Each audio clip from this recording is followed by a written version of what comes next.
Howdy, howdy, howdy, my name's Anachi Sasuke, and welcome back to Let's Read the SCP Foundation Wiki. I apologize for there not being an episode yesterday, my ears were bleeding. Anyway, in this episode we're going to do light-dependent reactions, probably also Girls' Night Out, maybe Museum of Idiots if there's time for it, and again, if there's time I'll try for additional resources. But we'll have to see how long light-dependent reactions takes, because look at the little tab thingy. I keep forgetting that my arrow's not showing in these. I don't know. Show the cursor. Okay, so presumably my cursor is now visible in the video.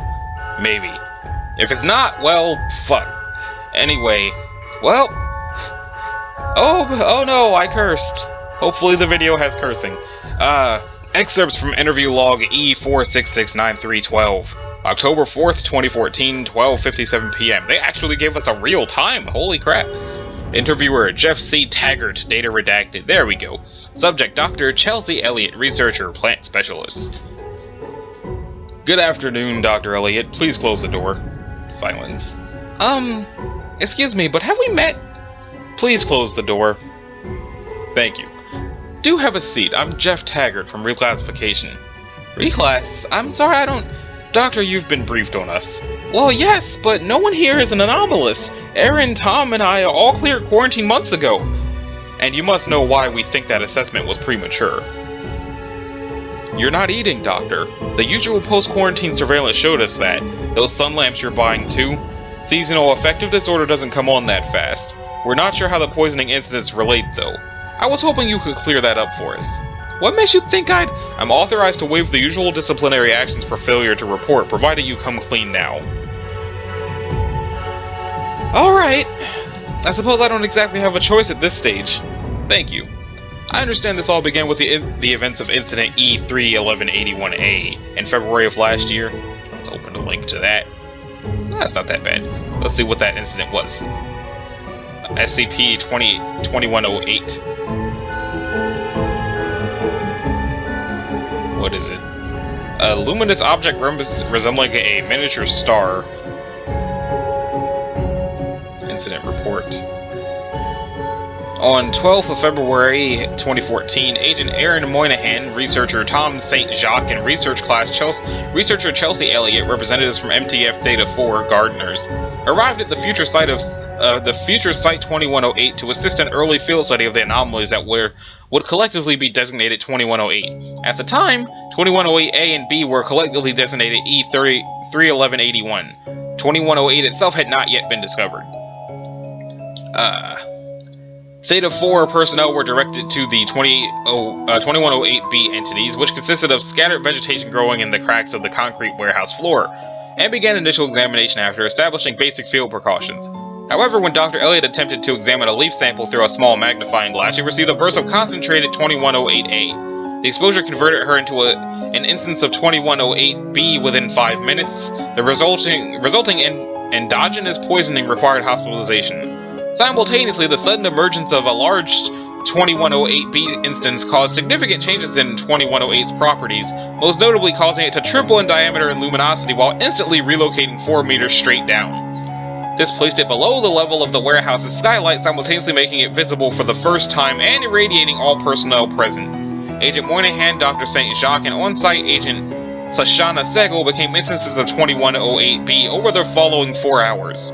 The additional converted biomass caused further erratic movements of 2108. The resulting positive feedback loop would have converted much of the surrounding city if not for routine testing at Provisional Site Blank, in which SCP-blank underwent its weekly partial core meltdown, resetting one of 2108's major property correlates and instantly relocating it to a position inside 2108 core.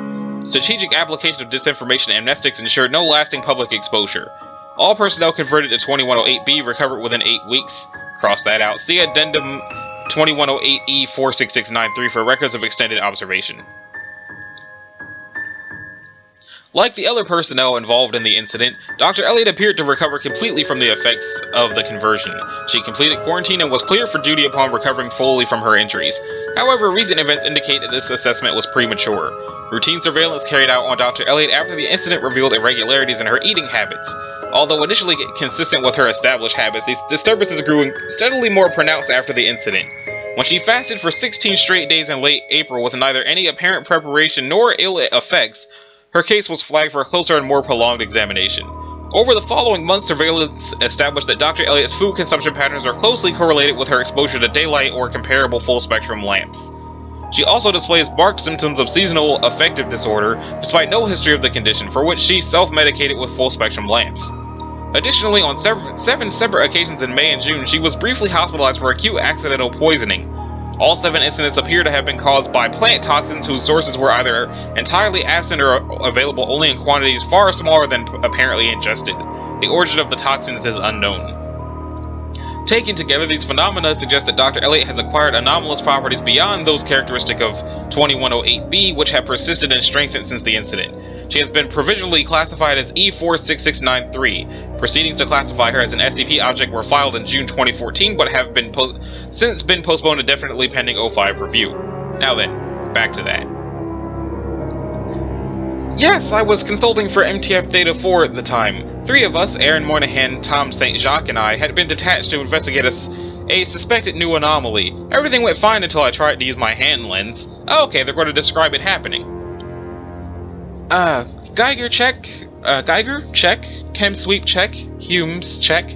Agent Aaron Moynihan came to the end of her list and nodded across to her teammates. I'm calling it stable, we're good to go. Chelsea Elliott grinned and bounced a little on her toes of her boots. Great! Tom, you ready? The third member of the little team nodded back at her. Après-vous? Together they struck out into the abandoned and echoing warehouse.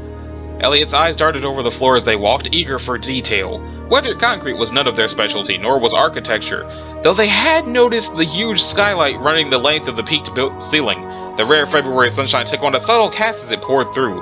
Some hint of color Elliott couldn't identify. She'd ask about it later. Now she homed in on the site they'd tagged from the door, a weary scruff of vegetation struggling out of the cracked concrete. It wasn't much, floristically speaking. A few goldenrod stems, some ragged tufts of Kentucky bluegrass, and a dried up stick that had probably been a silver maple sapling for 2 or 3 years before it kicked the bucket. None of it would have warranted a second glance if it hadn't been for the weird sheen on the leaves. She dropped to one knee beside the goldenrods, pulling on a pair of rubber gloves. Not only were they alive and vigorous in the winter chill, they were blue in ways Chelsea's understanding of Solidago biochemistry couldn't account for. When she reached out to examine one of the leaves, it tilted against the sunlight and shimmered in oily sea foam green. Chelsea grinned and bent closer. Oh, this is weird! She pulled out her hand lens, plucking a leaf from the goldenrod and lifting it close to see. Through the lens, nothing but a blaze of lethal light. I'm told I was conscious most of the way to medical, but I don't actually remember much. Holy shit, what? Back up! The crack over radio. Get new 30 in here now! We have a new anomaly and Elliott's down! She was on fire, the alien sun searing through her face. Nothing left in her eyes but unnameable colors. I've got her! Just move! The world was a rock tumbler, spinning, hurling her against a sky full of stone. It tasted like ice olives acid, a hook in her belly, pulling her inside out. It's moving! Jensen! Fuck! Someone get the... A boulder on her chest and more falling on her, blow after blow. What did she do? Get us out of here! Ceasing again. I think they're growing. Just make it stop! Just go! And when did you wake completely? They kept me in induced coma for 2 weeks at medical, dealing with the kidney failure. I didn't wake up until they stopped the sedation. And that was when you became aware of your condition? Yeah, E31188 really did a number on me. When she finally woke, they assured her that she would be fine. The light from the anomalous sun thing had done some damage, but she would recover. They'd taken care of the sunburn while she was under. Her vision was mostly back, and if the colors were still dizzyingly strange, that would clear up too. The seizures hadn't done her any serious harm, and her kidneys were well on the way back to full function. Now the skin, that might take a little longer to fade. She lay in a hospital bed staring at her hands, two smooth-skinned the color of pin cherry bark, mottled with salamander spots and rich teal and feathered all over with tiny bits of chaff like the scales on a sword fern's fiddlehead, and swallowed the laughter trying to claw its way out of her throat. Before she could even sit up, she was asking for her hand lens back. So your first reaction was curiosity. My first reaction was, if I start laughing now, I'm never going to stop. Oh? It was either get curious or break down completely. I see. We have the records from your actual quarantine period, of course. After you were released, how long did it take you to discover the anomaly? Just a few days. 8 weeks. 8 weeks of quarantine made bearable only by curiosity, a huge ebook library, and a long string of notebooks. 8 weeks of trying to explore her own altered biology and coming up short again and again, against the limits of the quarantine itself. 8 weeks of frustration and never being able to compare notes with her doctors. 8 weeks of explaining to herself over and over again why the restrictions were necessary. 8 weeks of watching and waiting, half afraid she wouldn't recover at all, even if Tom and Aaron were fine now. 8 weeks of terrible food, though at least she was never actually hungry, but with her leafy additions providing most of her calorie needs. When her skin finally started turning pink again and shedding its little leaflet 6.5 weeks in, she wanted to faint with relief. She'd gone into quarantine in the dead of winter. She came out in early spring. After 8 weeks of bare walls and fluorescent light, walking in shirt sleeves under the April sun made her absolutely giddy. There were a lot of loose ends to sort out at home, but she still took the first possible opportunity to walk in the woods. She still had a lot of phone calls to make, but she would walk and talk at the same time. Her cell phone rang as she slipped through the woodlot understory, dodging bare branches. "Hi, Blair? Yeah, hi! Good, I'm good, I'm home! Yeah, all back to normal. They gave me a few extra days to make sure. How have you been?" She stepped carefully around a patch of cut-leaf toothwort. "Oh, good. How's Pip doing? Has she given you any trouble?" Blair usually took in Chelsea's cat Pip when the botanist traveled in summer. It didn't usually last for 2 months straight, though. At her friend's answer, Chelsea let out a relieved sigh. "Oh, good, good. Can I come and pick her up when you get home today?" "Yeah, thanks so much." They chatted for a few minutes longer, Chelsea meanwhile moving through the burgeoning woods. The elms had gone to seed already, but she greeted the bloodroot and ruin enemy by name. Something inside her began to settle quietly back into place. "Yeah, I miss you too." She grinned into the phone, knowing Blair would hear it in her voice. "Lunch Thursday? Sounds great. See you soon." They hung up. She paused by a maple sapling, running careful fingers over the soft new leaves nosing out of their buds before dialing the next number. "Hey, Jorge, how have you been?" May apples on the hillside. "Sophia, hi! I owe you a Danish," sharp-lobed hepatica among the rocks. "Kyle? Yeah, I'm back." A grove full of speckled trout lilies. By the time she finished her call, she was brimming with the simple, heady joys of spring and freedom. There was more to do back at home, but she could spare a little longer, couldn't she? There, a patch of lesser celandine bathed in sunlight. She stretched out on the soft, glossy leaves, just a half hour, just to bask.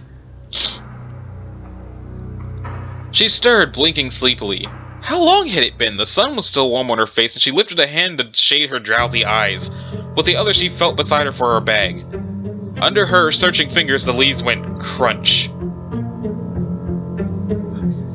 She sat up, looked around, and stared.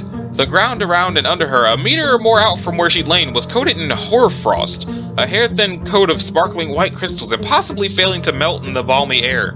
The stuff even clung to her bare arms. It was only slightly cool to the touch, no different from the grass itself, and it crunched between her fingers like fine sand. Her eyes narrowed, not sand.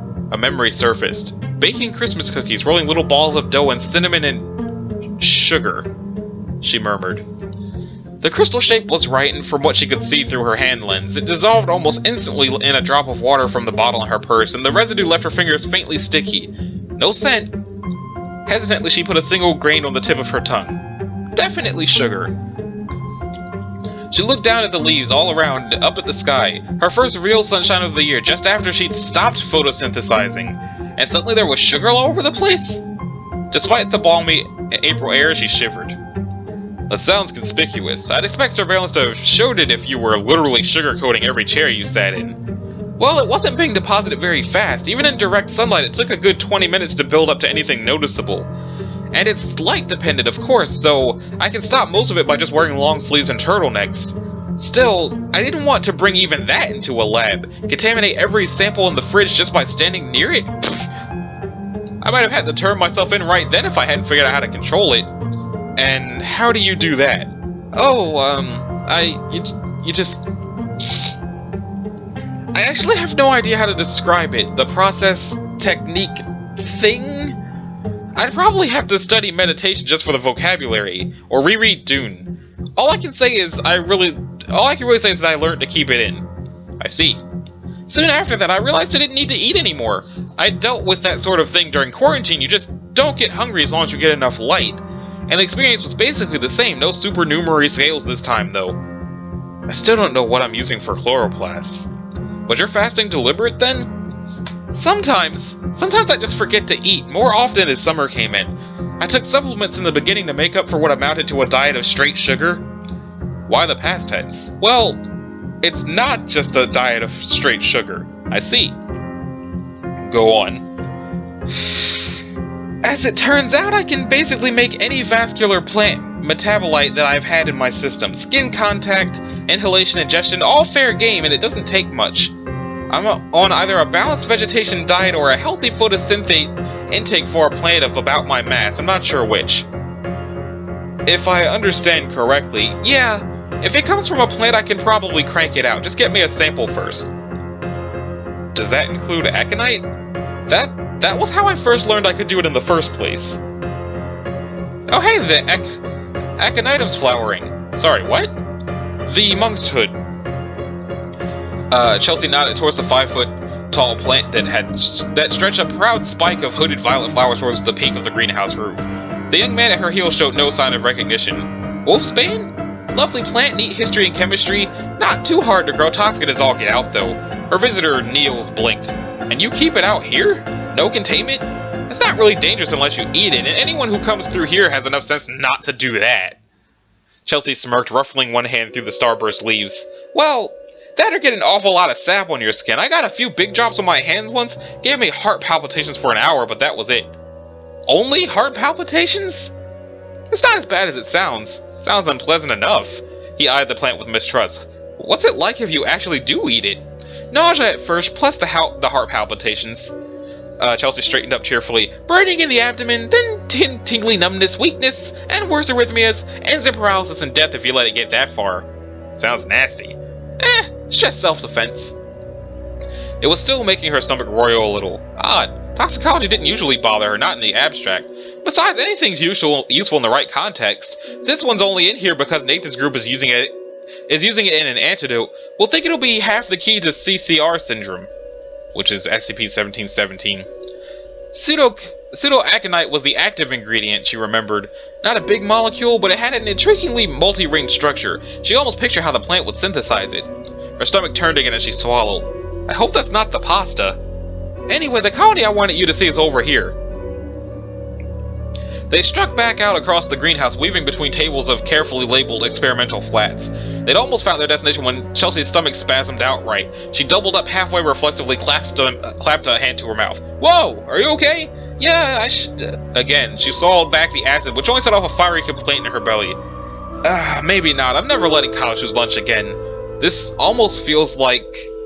Nausea, burning in the abdomen. She stopped dead just in time to feel her heart skip a beat. Oh god! She turned back the way they come, arm wrapped around her middle. How is this even... Niels was on the phone to medical before her knees hit the floor. I had given myself a sub-lethal dose, it turned out, but only just. Lucky for me, everyone assumed I'd actually handled researcher Nathan Fisk's aconitum and somehow poisoned myself that way. If only the plant involved hadn't been so carefully monitored, we might have thought the same thing. It's a little insulting, really. I know full well how to handle these things safely, so you'd rather be insulted than contained. Wouldn't you? I believe that will be all then, Dr. Elliot. Begins putting papers back in briefcase, unless there was any other information you'd like to volunteer. Any dimensions to your anomaly that we haven't covered? Not that I'm aware of, yet. I suppose I'll keep you posted. May I? Well, I know it's not the usual practice, but perhaps it's a final professional courtesy. Yes? May I see my proposed containment procedures? You're not going into containment, Doctor. What? Your condition is classified 5-2108E46693. You technically aren't cleared to know about any of it, but this is something of an unusual case. Since you don't appear to be in immediate danger to yourself or others, my orders are to take your deposition and let you continue your work. You aren't a danger to yourself or others, are you? Well, no, not with the metabolites under control, but I don't understand. You're a valued Foundation researcher, Dr. Elliot. That's not, and in this particular case, the Council has decided not to remove you from your position unless and until it becomes necessary. I'll add this interview to the informational review and you'll be notified of their conclusion in due time. In the meantime, please carry on. Do remember that this entire phenomenon is classified, though. You're not to discuss it with anyone, and if you must refer to it at all, use its designation, E46693. Standard OPSEC, yes, but... Try to eat more, too. Some of your colleagues are getting concerned, and that's a security risk. I'll schedule another meeting with you once the council has decided what to do with your case. Of course. Thank you for your time, Doctor. Enjoy the rest of your day. End log. March 31st, 2015, 1:04 p.m. Chelsea Elliott finishes reading and looks up, numb with dread at the man called Taggart. Yes, I remember, she manages. Good. His calm smile doesn't so much as flicker. She'd forgotten how disconcerting that man could be. Is there anything you would like to add? Anything that's arisen in the meantime? She shakes her head. It hasn't much changed. I've been suppressing it, mostly. Is that perfume you're wearing, then? Damn his nose. She closes her eyes. Cetalum spicatum and Rosa Damasceno, wood and flower volatiles respectively. Distantly she marvels at how level her voice still is. My colleagues have quite enjoyed my new essential oil hobby. No one's had any reason to think I'm not distilling them at home. Besides, spending photosynthate this way leaves me hungry enough to eat. The silence stretches out, pulling Chelsea's nerves with it. She shifts in her seat and sets the interview log down, too delicately, on the edge of her desk. It's the wrong side of her desk again. This man must enjoy displacing her to her own visitor's chair. Finally, she can't hold her tongue any longer. Have they decided, then? He gives a non-committal hum, twirling the delicate stem of her string of pearls vine around his forefinger. You could say that. Ultimately, though, it'll be your choice. Her flash of irritable skepticism surprises her, but she manages to restrain the snort. My choice? She asks, forcing her tone to stay polite. What are my options exactly? The corner of his mouth ticks upwards. On the one hand, you may elect to go into containment. Your conditions will be humane, of course, but you'll be an SCP object designated and treated accordingly. A lead brick presses down on her lungs. She's seen fragments of the containment procedures they'd apply. Imprisoned for life, never again seeing the sun. She can't. She can't! Or? She forces out in a whisper. Instead of replying immediately, he pushes a neatly bound dossier across the desk towards her. She opens it and begins to read. Have a look. Command is prepared to retain you in your current position on condition that you accept reassignment to this project. This is insane. This is brilliant. She'd have given her right arm to be part of this once upon a time. This is no choice at all. She looks up at him over the dossier and nods. I'll do it. His smile deepens and he extends a steady hand for her to shake. We were hoping you'd say that. Welcome to MTF Alpha 9. I wonder what they're going to have her do. Okay, so, girls' night out. First is dressing up. This is a really long article about dressing up. Breakfast arrived at 0700 every day. Iris tried to make sure that she was showered, her bed was made, and her quarters were clean and neat by then. Not that she particularly cared what the white-coated man with the food trays thought of her, but it was the principle of the thing. She sat at her desk reading a dog-eared novel, waiting for the knock on her door. When it came, she was surprised to also hear a female voice saying, Hello, Miss Thompson? She opened the door curiously. There was an attractive woman of indeterminate race standing there, smiling pleasantly. She was dressed in a neat skirt suit of light gray over a pale blue dress shirt. The name badge clipped to her lapel read Adams. It had a lambda symbol on it crossed with the number 2. Mobile task forces then. I'm not familiar with Lambda 2, must be a new one. Iris Thompson, the woman said. Andrea Adams, I'm the head of your security detail. I was just wondering if you'd like to join me for breakfast. Iris glanced up and down the hallway. The two guards at either end of the hall had their weapons slung over their shoulder. They seemed unconcerned about the containment breach. One of them even gave her a smile and a thumbs up. Iris said cautiously, This must be breaking a ton of rules. Your SCP file was updated this morning, the woman said. You're being allowed Class 4 privileges. Consider it thanks for saving all those lives. Funny that they didn't give me these privileges 3 weeks ago right after the incident.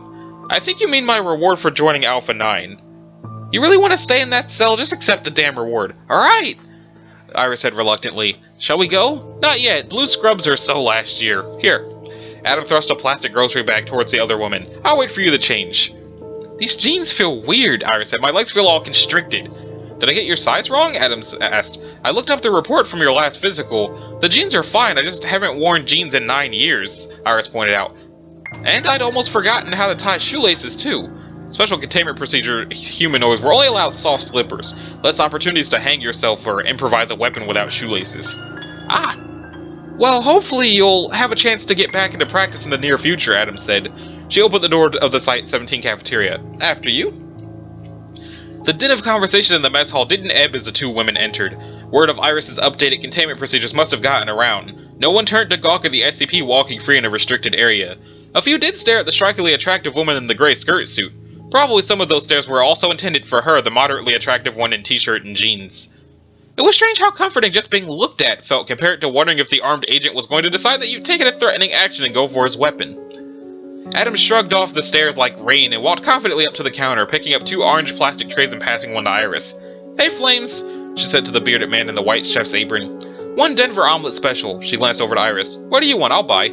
"Oh, Iris felt a brief moment of panic. She hadn't had to decide what to have for breakfast in years. She thought back to over a variety of meals that had arrived at her cell room over the years and settled on one that she found most appealing. "Bagel, cream cheese, and fruit salad, please." "Ah yes, breakfast menu 12, the bearded man said. "You don't need me for that. You can pick up continental breakfast stuff at the cold bar." I'm sorry." It's alright, the bearded man smiled pleasantly. "First time in my cafeteria, Miss Thompson?" "Well, yes. No problem. Hope to see you again later. If you come back for dinner, I'm making my special chili." "Which you should not eat unless you want to suffer the wrath of SCP-666.5, Adams interrupted. "I'm not familiar with that one," Iris said seriously. "Which containment block is he in?" Adams and Flames both laughed out loud. "Alright, so SCP-666.5 is horrible digestive problems," Iris said. SCP-06J is gigantic bugs, and SCP-95J is Comic Sans. Any other stupid in-jokes I should know about so that I don't embarrass myself again?" Stupid in-jokes? Joke? Okay, I'll get back to that one. "No, that's about it," Adam said. "I'm surprised you never picked them up during your time in the mobile task forces." "I hang out with geeks," Iris said.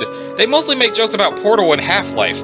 SCP-03 Lambda is a video game that has the anomalous property of never being completed ever, that sort of thing." I guess even a group like ours has its cliques and circles. I suppose it's inevitable in an organization as large as ours. Iris picked up her knife and began spreading cream cheese over her toasted bagel. "I suppose that's true." Adam smiled. "You agree then? You're a member of the Foundation?" "When did I ever say that?" "Right now, when I refer to our organization and you didn't object." "Well, maybe I'm not one of those Sherlock types that picks up on tiny turns of phrase. And everyone makes a big deal out of the specific words people choose to use. You also took interest in the in-jokes among the staff, which means you have an interest in being part of our culture. So what the fuck's your point?" Iris took a vicious bite out of her instant bagel. "No point. Just trying to get to know the person they want me to take a bullet for." Adams picked up another forkful of omelet and chewed thoughtfully. Iris took a bite of her fruit salad. The silence continued. "You're supposed to ask me something like, well, or, and what do you think?" Adams prompted gently. "What, does this conversation have a script now?" Iris retorted. "Your containment file didn't say anything about sarcasm." "Alright then, here it is without sarcasm," Iris said, spearing a piece of cantaloupe with her fork. "As long as you do your job, I don't care what you think about me. You're my minder, not my friend." "Ah!" Adams waved her fork in Iris' general direction. "If I'm not your friend, then who is?" "All my friends are dead, killed by him." Iris looked down into her fruit salad. The dark red grapes looked back at her. "Is he really that frightening?" Adams asked. There was no accusation in her voice, just genuine curiosity and concern. Iris closed her eyes. "He's like... Have you ever looked into the eyes of a shark? I've never seen a shark. Not in real life. Neither have I, but I've looked into Abel's eyes, and I think that if a shark were human, that's the kind of eyes they would have," Iris said. "The kind of eyes who would kill 1 billion people just to see what their corpses would look like strewn from here to the horizon." "I can understand why that would be." "You don't understand," Iris interrupted. "I wasn't afraid that Abel would kill me. I was afraid I'd be the one he'd keep alive to see it happen." She pushed her fruit salad away. She wasn't hungry anymore. Adams, meanwhile, had cleaned her plate. She folded her paper napkin and tossed it into her tray, then leaned back into her flimsy plastic chair and tapped her fingertip against her lips. "How do you feel about taking a trip off-site?" she asked. Iris laughed, then she stopped laughing. "Wait, you're serious? Class 4 privileges include limited off-site excursions so long as you're accompanied by Foundation security personnel." "I happen to count as Foundation security personnel," Adams said. "You should feel flattered. There aren't many skips with Class 4 privileges." "I don't know." "Come on," Adams said. "It'll be fun. We can go shopping for clothes and giggle a lot and try on jewelry and drink Cosmos and gossip about boys and pretend I'm actually your friend and not just your bodyguard." "Alright," Iris said, "except for the gossip about boys part." "So," Adams asked, "any thoughts on what you want to do?" She changed her clothes in the intervening time. Black jeans, a sleeveless top that looked like a Tiffany lampshade, and a pair of black velvet shoes with dangerously high heels. Iris felt envious of the older woman's ability to walk in those things, or the bold confidence with which she climbed into the driver's seat of the blue sports car in the parking lot. Not at all, Iris said. I was just going to follow your lead. Well, first of all, we need to get you some clothes. I know the Foundation provides uniforms, but a girl can't wear digicam and tack gear all the time. After that, I'm thinking we grab some dinner at this awesome wine bar uptown. You like wine? I actually don't know, Iris admitted. I've never had any alcohol before. Adams gave Iris a significant look over the tops of her sunglasses. I was 13 when the Foundation recruited me, 15 when Omega-7 was shut down, and I spent the 9 years after that in a cell, Iris pointed out. Alcohol's never really been in the picture. So, you've never had a 21st birthday? Adams asked. Nope. A slow, devious smile spread across Adams' lips. I know exactly what we're going to do tonight. I'm not buying it, Iris said. Come on, it'll bring out your eyes. No! Iris said angrily. Adams sighed and put the baby blue halter top back on the rack. They were three stores into their shopping trip, and their pile of bags was quite frankly ridiculous. Iris wasn't sure how the hell they were going to fit them all into the trunk of Adams' car, which brought up another issue. Where the hell am I going to put this? I don't exactly have a closet big enough to store all this. You'll get one. You're due for a living quarters upgrade. Class 4 privileges? Yep. Yet another carrot for being a good girl. Adams rummaged through a rack of cardigans. You know, maybe I've been getting it all wrong. Everything we bought so far has been girl next door, but I bet you could totally rock the hipster look. Horn-rimmed glasses, knit beanie, tartans. I don't need glasses, Iris said. Neither do I. Doesn't mean I don't look damn good in them. Adams pulled a white cardigan out of the rack and held it up to Iris. She frowned, shook her head, and replaced it on the rack. I'm not seeing anything I really like here. Shall we move on? Sure, where next? Well, we could hit up another department store, but I think you've got enough casual wear, Adams grinned. I think it's time to buy you a suit. I feel ridiculous, Iris said. You look like a badass, Adams said. How come these pockets are all sewn shut? Iris poked her finger at a jacket pocket, annoyed. Because women's fashion sucks that way, Adams pointed out. Give me a minute with a razor blade, and I can fix that for you. Not that you'll want to put anything more than a handkerchief in there, unless you want to ruin the lines. Damn, that reminds me, purses. We need to get you some purses and shoes. We need to do this again soon. Iris whimpered. 8 hours at the mall trying on dozens of outfits, enduring Adams' never-ending critiques and opinions on fashion, and the younger woman was exhausted. They had stopped only to have a quick lunch in the food court before rushing off to continue shopping. Iris wanted nothing more than to collapse onto her cot and take a nap. Adams, on the other hand, seemed like she could keep this up for days if she wanted. The woman was a machine. She was tuning out Adams' rambling monologue regarding future fashion expeditions when a familiar-looking sign caught her eyes. She cleared her throat. Hey, Adams? Call me Andrea, the older woman said. What's up? All her hands being full, Iris gestured to the store with her chin. Adams smiled. Ah, sure, let's check it out. Welcome to Camera Shack, the bored-looking teenager behind the counter said. Can I help you with anything? Yeah, Iris said. She ruthlessly dumped her double armful of clothing into Adams' arms. Where's your Polaroid film? Polaroid? The pimply-faced teen said dubiously. Yeah. Iris said, I need some film for a one-step 600. Shit, I don't think we've carried that in years. Hang on, let me get my manager. He climbed down off his stool and opened up a door to the back room. Hey, Greg! He shouted. Yeah? Got a lady here asking about Polaroid film. Hang on! There was a shuffling sound and the clink of tools, and then an older man in a plaid shirt with an impressively large beard came out of the back room. Polaroid, huh? You and me both, kid, the man said sympathetically. What model? One step 600, Iris said. G1. Oh, wow, that one's a classic, the older man said. Yeah, we haven't carried 600 series films since Polaroid went out of business in 2008. Oh, Iris said in a small voice. There's this company, called itself Impossible, bought out the machinery and manufactures the film under a new label. You could try them. Could you put it in order for me then? I could, but to be honest, it would be easier for you to just order it online. It would arrive at about the same time, and you could probably get it for cheaper, the older man said. Oh, thank you. Hey, no problem. The older man gave her a friendly smile. Just glad to see someone out there still appreciates the classics, you know? Thanks, Iris said. Adams waited until they were in the car before asking the question that was on both their minds. Is this going to be a problem? I don't know, Iris admitted. I tried off-brand film once and it didn't work as well as the real stuff, but it could have been a quality of manufacture issue. She gazed out the window, her contemplation only slightly ruined by the gigantic pile of clothes and boxes stuffed into the backseat of the tiny blue sports car. You know, I never did get a clear story about your abilities, Adams said. Does the type of camera matter? I'm not sure, Iris said.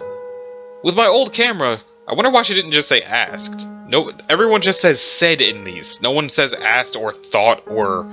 There's no real descriptives for the way they're talking other than said. With my old camera, I get full manipulation of the scene, real-time window. Other cameras? It depends on a lot of things. Film quality, sharpness of picture, development time. Other Polaroids worked best. One theory was that the sooner the negatives get printed, the better the fidelity.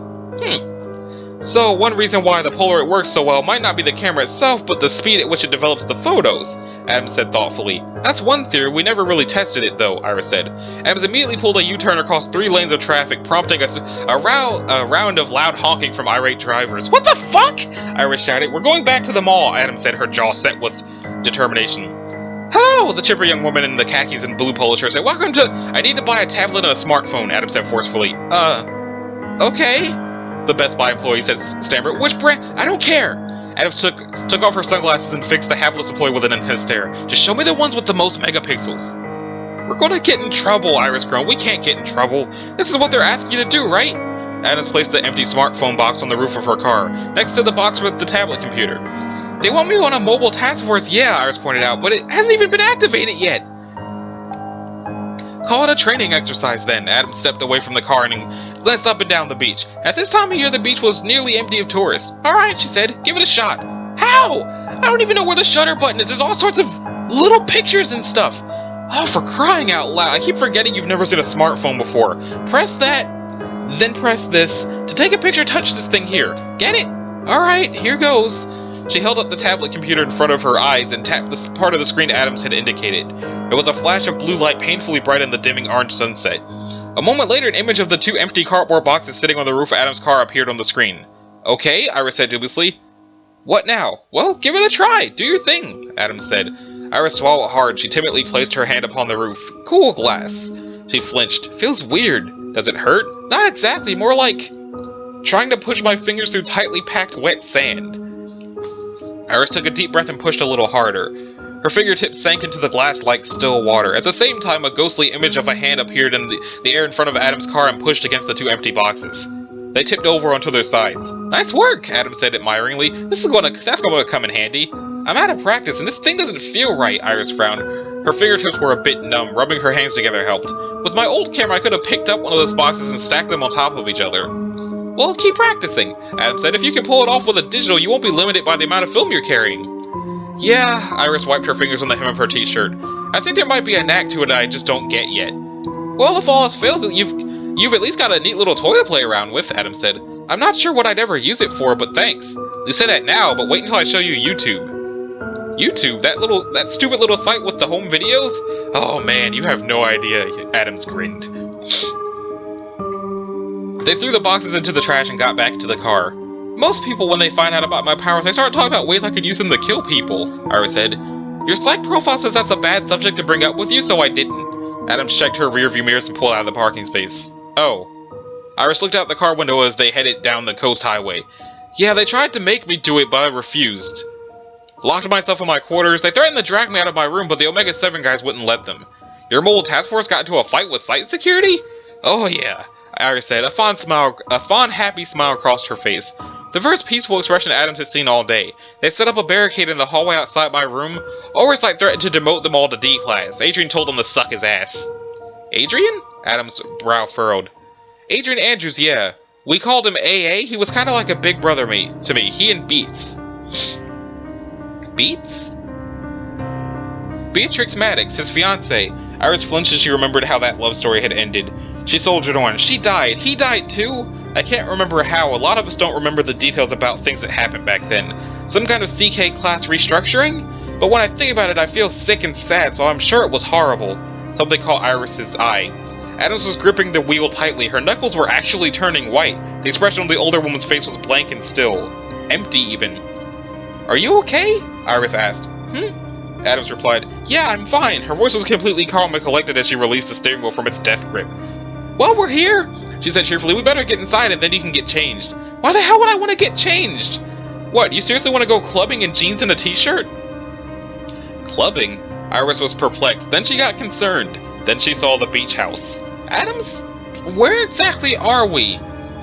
We're definitely going to get in trouble now, Iris groaned. This has to break some kind of regulation. Misuse of Foundation resources, maybe? If an agent comes by needing to hide, he can duck behind your shopping, Adams said primly.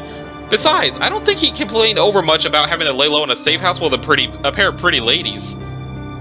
You're a bad influence. You're gonna get me demoted before I even join the team. Aren't you supposed to be protecting me? From bullets, not bad decisions. Shower's upstairs. We have 1 hour until our dinner reservation. She pulled her smartphone from her pocket and began to dial. Iris shook her head and marched upstairs, grumbling annoyedly. Adams walked to the window. The phone didn't even finish ringing before it was answered. Clef, the voice on the other end said, "Go. Adams here. Mission report follows. Everything is fine. We're having a good time. Rest and relaxation is proceeding more or less as planned. Expect SCP-10 back in containment by tomorrow noon at latest." "Cool," Clef said. "How's it going?" "Like I said, it's fine," Adams said curtly. "She's fine. We're all fine. That's all." There was a long pause on the other end of the line. "Tomorrow noon, huh? You guys having a slumber party?" "Fuck off, sir." Adams hung up. She took a moment to vent her frustrations toward her boss with an angry groan, then dialed the next name on her list. "This is a bad idea. There's no way this can end except in tears. So is picking up that agent's gun and shooting back. As long as you're doing stupid things, may as well go all the way." "Yeah, but this is a different kind of stupid." "Exactly. For one thing, this probably won't get you killed or kidnapped. Depends on where Adams wants to go clubbing." "She's your security detail. I don't think she's going to take you anywhere likely to get you shivved."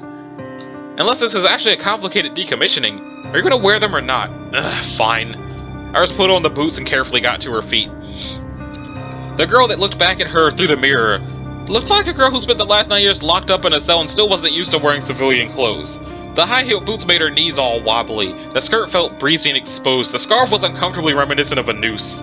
"This isn't fair. I'm supposed to be all confident and sexy at the end of the dress-up montage. Pretty woman lied to me." She pulled the boots off and tossed them away and searched through her bags until she found the red canvas sneakers she'd insisted on buying along with the more hazardous footwear Adam had picked out for her. She traded out the skirt for her jeans. The scarf could stay. The scarf was awesome. Downstairs she heard the doorbell ring. Iris froze. Cautiously she moved to the bedroom door and eased it open just a bit. She could hear the front door open. "Hey!" Adam said. "You made it!" "Yup," an unfamiliar female voice answered. "We're the only ones who could, though. The rest of us are swamped." It was short notice, not too surprised. Iris is getting dressed, but she should be down in a few minutes. Iris sighed, relieved. She opened the door and walked downstairs. There were two unfamiliar women in the living room. One of them was tall and plump in the motherly kind of way. She dressed like it too, wearing comfy-looking jeans and a light blue blouse with ruffles. The other one had glasses, short wavy brown hair, and wore a sweater vest over a white blouse and dark brown slacks. "Cool," Adam said. "She's here. Iris, this is Blair Roth and Chelsea Elliott, friends of mine." "Hi," the shorter woman, Chelsea said, waving shyly. She had a friendly if timid smile, and her oval glasses perched delicately on the end of her prominent nose. "Good to meet you," the other woman, Blair, said. She gave Iris a friendly hug, which was oddly reassuring. "Awesome, everyone's friends. That'll make it easier to celebrate," Adam said. "Celebrate what?" "Your 21st birthday, of course. It's a few years late, but every girl deserves to have one." A moment of silence as three of the women in the room digested this new piece of information. "Bar crawl?" Blair asked with some trepidation. "Bar crawl," Adams confirmed. Iris turned pale. Okay, so next up would be getting drunk, which is also really, really long. Let's check out some of these joke SCPs. Or maybe not. Let's check out some of these joke SCPs. So I'm gonna bookmark the joke SCPs and we'll get back to that, because it could be really interesting. But as far as the girls' night out goes, this episode is already pushing 45 minutes, so I think I want to save getting drunk and whatever comes after getting drunk, hangovers probably, for the next episode. So, this has been Anachi Sasuke. This was Let's Read the SCP Foundation Wiki, episode 31, I believe. And I will see you guys in the next episode. Later.